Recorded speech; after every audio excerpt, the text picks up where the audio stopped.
that I would just provide to this is, let us all remember, and I've said this before, please don't get upset when I say it again, that over the last 20 years, our small little town is the fastest growing town in the state, and the only town in the state to more than double in size.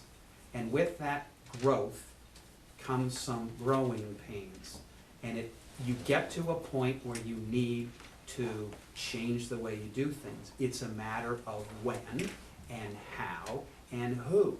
And we're having a healthy dialogue about that. I go back to 6 weeks ago when we were talking about transparency, and I said that has its merits, but it's dialogue that's the word that works for me, because it's more active. And I think that's what we're trying to do here. And what I'd like to do with this committee is start to get something on paper that we can then measure ourselves against. Well, one other outcome from this activity, the finance committee, okay, and Chris Adams isn't here right now, but I noticed that the finance committee, these people are only elected 1 year at a time, 1 year terms, and Right. and the scope of his work is well over 1 year.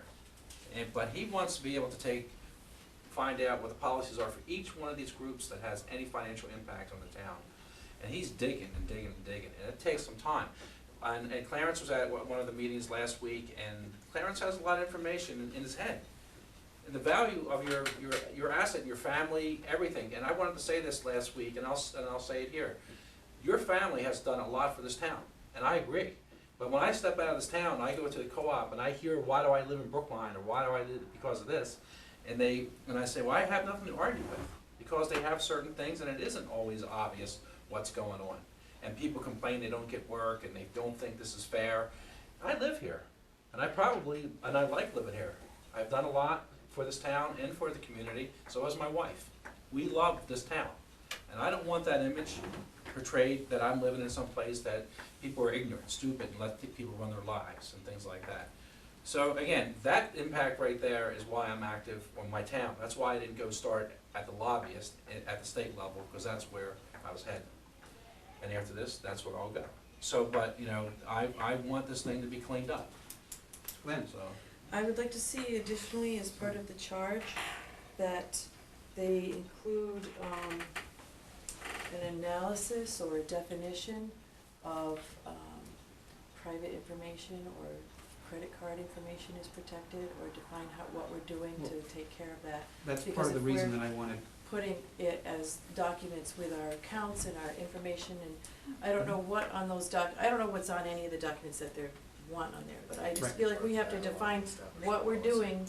We have to have a plan, like in other states such as Massachusetts, and I'll show everyone what they require from Massachusetts, and Massachusetts is a leader, just like California is a leader for technology laws, and it's gonna be coming down the pipe for us. If you just have a plan of what you're doing to protect that information, that's part of the process to say you protect it, even if it doesn't work. You at least have to have a plan. Okay, Clarence, you first. You ended your comments, Dennis, with the word cleaned up. What do you want cleaned up? I want an May image. let me finish, please. an image. Okay, sir.